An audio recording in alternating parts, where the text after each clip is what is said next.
All right, video number 51. We're getting somewhere. Again, it's every day, but all right. So today, okay, first to start off with I'm starting to realize I think about all these videos is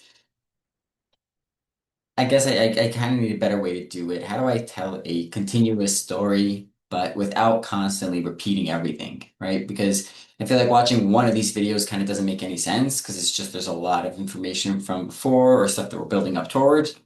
But at the same time, the information, like, yeah, but at the same time, saying all the information over and over is kind of, it's really boring if someone is trying to watch this, and then get the entire story.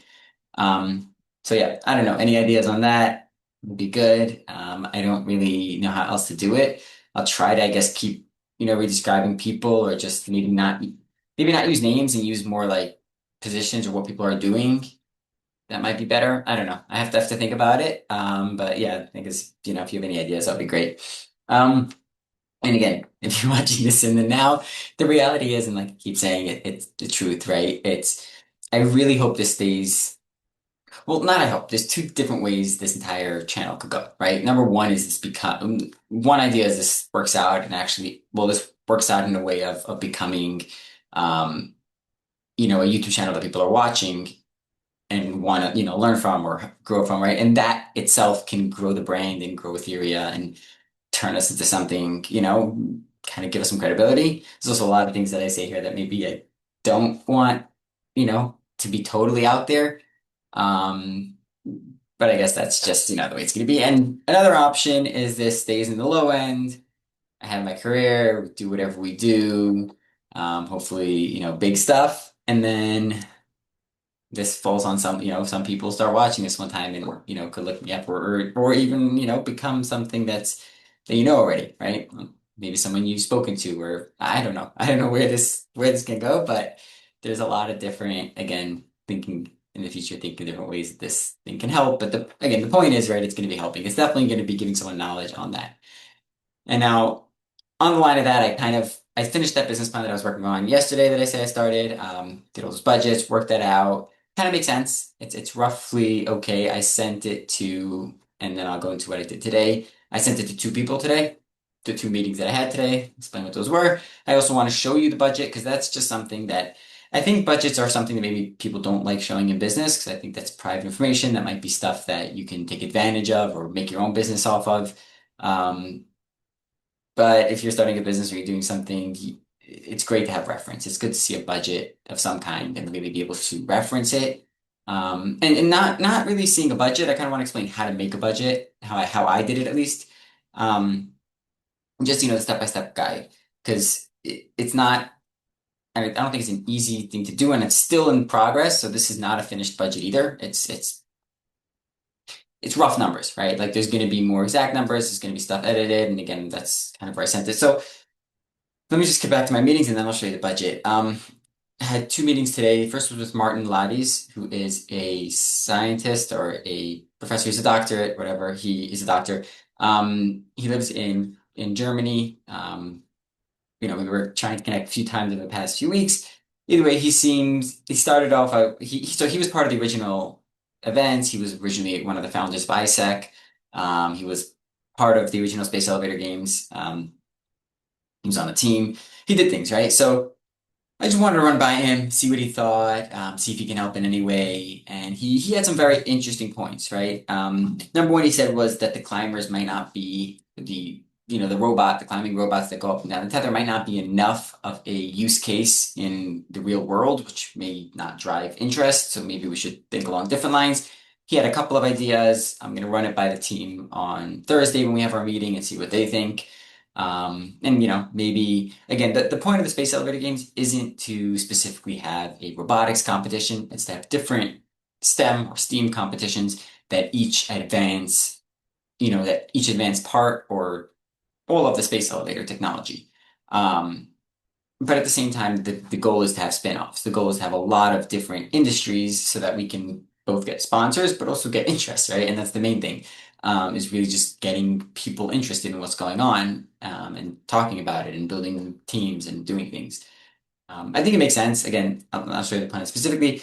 He had a lot of good questions. Started off very cynical, which I like, right? I like people who challenge you at everything, but luckily, at least with this one, I had all the answers. I also had the budget and stuff, which I sent him. He also offered to join potentially, a meeting or two from our team and see what it's like, and then try to offer support there, and we'll see where it goes. So definitely looking forward to hearing from him. Want to see what he says. He also asked, right, to get the meeting links and stuff, which I reached out to the team on. So I didn't send him that stuff yet, but I'll probably do that tomorrow, pending, response from my team. So that's there. I think I also need to make that clear to the team about kind of what my vision is, because I think I'm thinking from a very business perspective of, okay, how do we grow this like a business, right? And I think different people think of it differently, right? The people in Japan might think of it as more of like a fun competition thing that's cool to do. You can get some sponsors. They want the elevator, things like that. And I think that the high school students are still thinking of from a high school perspective of like, hey, we'll use the university to do cool things that we want to do. Um, but I don't know long term, right? So something I need to discuss with everyone and kind of like I'm already building a business plan on it. What I've decided is, right, it makes sense. Either I'm going to go with it or it's not going to work, and we're not going to go with it right now. But regardless, right, that's the vision. And that's the kind of vision I either want to tie them into, or if it's not them, I can find, I find, but even then we have to either negotiate or talk or figure stuff out. So it's just that. Next meeting was with Michael. Really went really well. He actually rescheduled for earlier, and then Martin went a little bit late, so I kind of like went from one right to the next, which was good. I like having a little bit of time in between meetings just to like get my thoughts together to kind of figure out what I want to do from the previous meeting, and then kind of get myself ready for the next one. Yeah, usually like 15 minutes is fine, but regardless, doesn't matter. It went really well. I think me and Michael were warming up to each other, which is great. He's becoming a good mentor for me. We're gonna start talking on a weekly basis. Um, his brand, my brand, we're going places, and that's a good thing, right? He asked me about my work schedule, which is something I kind of like saving these type of things, right? Because there's a lot of like, I feel like good things that I could throw out there that make me look good. But I feel like if you come at them all at once and you say them, then you kind of kill that effect, right? It's better if like over time, as you build a connection, you're like, by the way, I'm also really good at this, or and not thing, but like do it strategically, right? Don't release all the things you're good at up front, right? Because as you build it, it's more like, oh wow, like actually you never mentioned that and you're still doing that, right? So I mean, in this case, right, with working, right? So I work a lot, right? But that could be a good pitch when you're trying to get someone to partner with you, right? Hey, I work 13 hours a day, I'm a hard worker, right? But if you don't mention that for 2, 3 months of knowing someone, and then finally they're like, and he said it kind of makes sense because like every time he sees me, there's a lot of work done, and that's the truth, right? Like I said, it's you have to decide what you want to do, right? But whatever it is, there's going to be a certain amount of work that you need to do, just a certain amount of effort you need to put in. There's going to be a certain amount of all these different things, right? And in the sense of, let's say, work, you have to calculate how much work are you able to do and doing what you want to do, right? You want to, and that's the difference between wanting and actually doing it, right? A lot of people want to run multi-billion-dollar companies, right? I think it's a thing that, again, not everyone, there's a lot of people who don't because it's scary or it's too much or whatever it is, but a lot of people do want to because it's cool, right? Or it's big. But you have to realize what it really takes, right? At the end of the day, a lot of people aren't capable of it, and not because they're not like smart enough or have the right skills. It's that the effort it takes is huge, right? And I'm not ready for it at this point, right? But that's kind of the whole thing of right for not forcing myself, but training myself to enjoy working for 13 hours a day every single day or 6 days a week is becomes a very it becomes something that's again all part of this build process, right? I sleep 6 hours a night, and that's my thing every single night, and all these little things. And again, that's just me, but whatever it is, you get sort of training myself to be able to function and run a company of this scale and to do something like this at a future point. To set myself up that when I'm at that point, I'm not going to fail, right? And again, we don't even know if I'm going to get there. This is all to have a chance at competing in the Olympics, right? No one says I'm going to win it. But either way, okay, let me get to that, to the thing. There was like a couple more small things. Michael sent me he connected me with someone, so he sent me their business plan. But either way, let me start with the spreadsheet so I can show you that. I'm going to go through it quickly, just pause it, stop it if, we want to look at it slowly. I'll just kind of explain the logic behind each thing and how it works. And then, yeah, it's preliminary, but it's a good thing if you're building a business. Okay. So here we go. This is year one. These are the categories, these are the amounts. It's pretty simple. Operational, these are the operational expenses. So we have PR and marketing. We have a PR marketing firm, an ad campaign, graphic design. We're talking about 70K. Salaries, right? I'm putting in salary for three key members, three full-time workers, I guess, and then freelance and other work that's going to be hired out separately. We got 30,000, that's 185,000. We got legal expenses, we have office expenses, website, insurance, fundraising for the first year. We're also adding another 5K to fundraising. Fundraising would be fundraising event, something like that. First year, we're adding an extra 5K for a Kickstarter because that's planned for the first year. The event itself, we're gonna have a $35,000 budget on the balloon, helium, the tether, the safety and comms, communications, right? That's 60. The prizes with this amount, right? 10,000, 7,000, 4,000, and 6,000, 4,000, 2,500 for the lower level. And then achievement prizes, fastest climber, quickest climber, things like that. So we got a budget here of 43,500. Volunteer staff support, that's just for staff support, little stipends for rides, meals, things like that. This money and then travel for 10 people to come to the competitions is going to be this, right? It's $1,000 a person for flight, $1,000 a person for accommodation, and $2,000 to sort of rent a car, a van or something, and use that to go between and pick everyone up, or one thing. Location is going to be this. It's 5,000. Equipment rental we put at 3,000. Signage and decoration at the location, but 5,000 budget there. And insurance for the event. Michael said this is wrong. It should be a lot more. Something I'm gonna have to look at and change. So that's again definitely something. These are rough numbers, estimates, not final things. So yeah, insurance becomes 21,000, which you said something like that. That would be a lot, and that would be a lot more, and whatever, we'll deal with it then. But again, it just adds to the budget, which again throws us off. This is our total, and the contingency of $60,000 in case for things that go wrong. Our total budget for year one is 483,500. Our income for the plan for year one is fundraising plus PR. We're hopefully going to get 50,000. Sponsors. So this is our sponsorship right with this tier. So we have a $15,000 tier, an $8,000, 4,000, 1,200, and $500 for sort of a friend. These obviously come with benefits, like their name on stuff and things like that. Expecting for year one, 2 platinum, 4 gold, 8 silver, 16 bronze, and 20 friends, right? So these will be sponsorships. That's how much you plan to generate from that.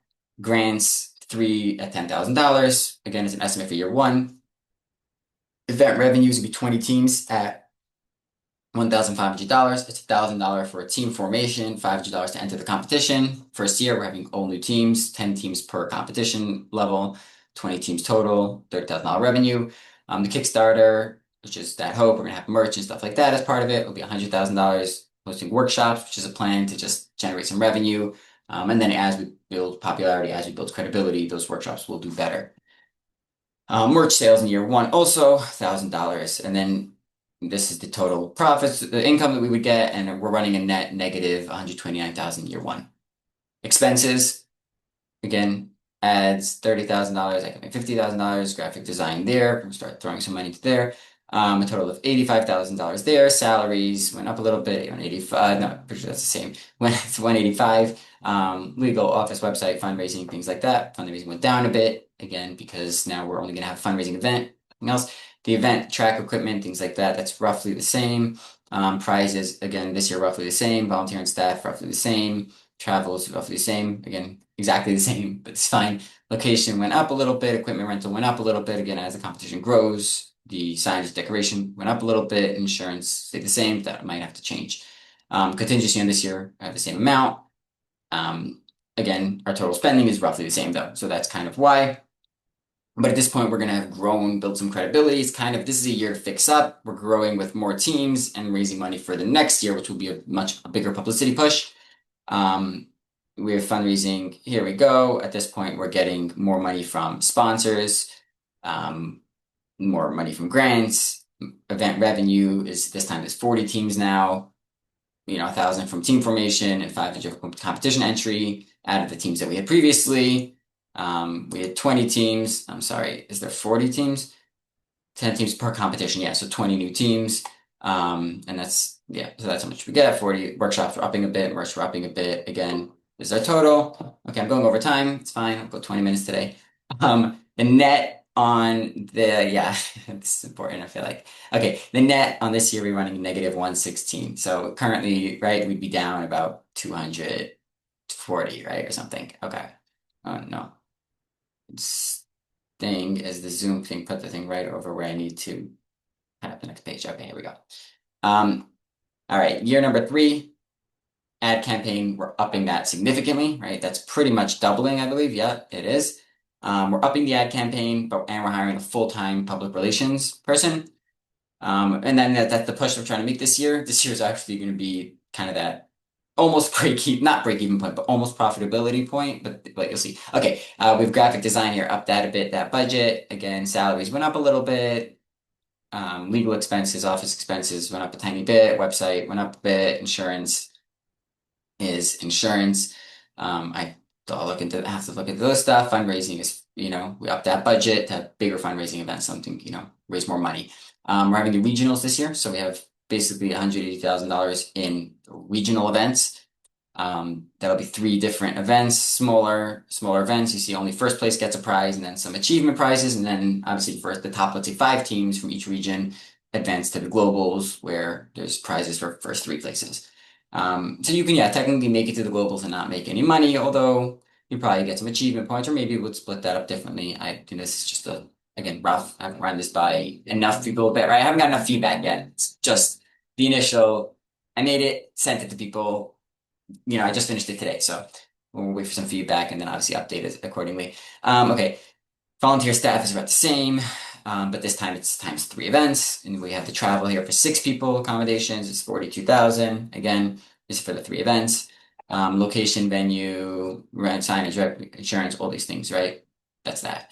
The global event then will be around the same here. We're adding the power beaming competition this year, so additional costs there for the testing.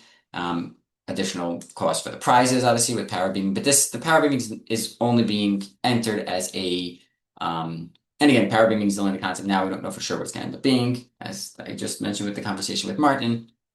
But yeah, that's the power beaming part. But either way, that's not going to, sorry, that's just going to be one competition. It's not going to have regionals. The regionals are only going to be for the climber competitions because we'd have had enough teams at this point to do something like that. Again, meals, stipends, travel for this time 12 people, again, because of the other competition. Part of the travel I'm including is going to be like maybe flying in a judge, flying in a specialist, something like that, right? That's what I'm counting besides for obviously the team and the stuff. Okay. Location revenue, insurance, things like that. Contingency this year is more.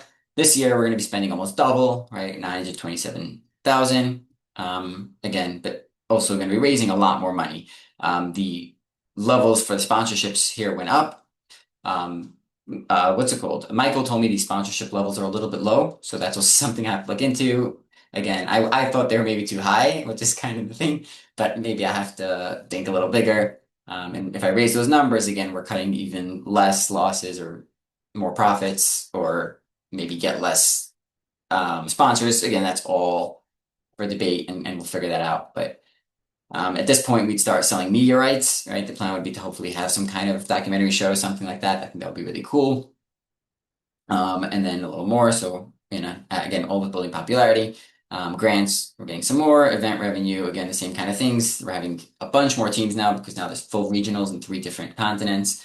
So it's 50 new climber teams, which should be a lot of revenue, and then 20 power beaming teams, things like that. So really upping that and getting bigger.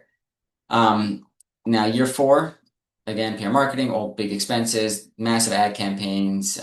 Again, raise the salaries a little bit. Office expenses went up. Okay, fundraising, insurance, track testing equipment, right? All that's good. Prizes, we have those 3 prizes, volunteer and staff support is there. Travel for 8 people. Again, location revenue, we have all the revenues, things like that. Here we go, global event.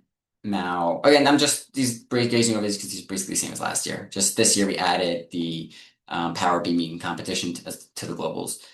The global event, when, again, roughly the same, but now we added also the tether testing. Again, Not necessarily tether testing, just the next level of competition, but at this point we're calling it tether testing.